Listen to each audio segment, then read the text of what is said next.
ఓంకారేశ్వరుడి రూపం ఇది. జటాజోటంలాగా రింగుల దిక్కున్నటువంటి దర్శనం ఇది.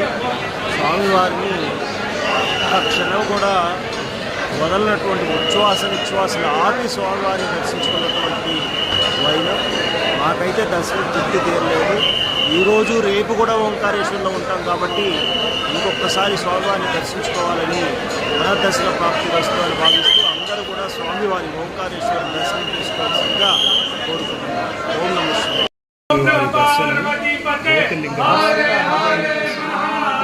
చూడలేదు, ఇది అద్భుతమైనటువంటి దర్శనం. మా దర్శనం 2 దర్శనాలు అయిపోయాయి. ఇప్పుడు మమలేశ్వర స్వామివారి ఈయనని ఓంకారేశ్వరుని దర్శించుకుంటేనే దర్శన భాగ్యం జరుగుతుంది.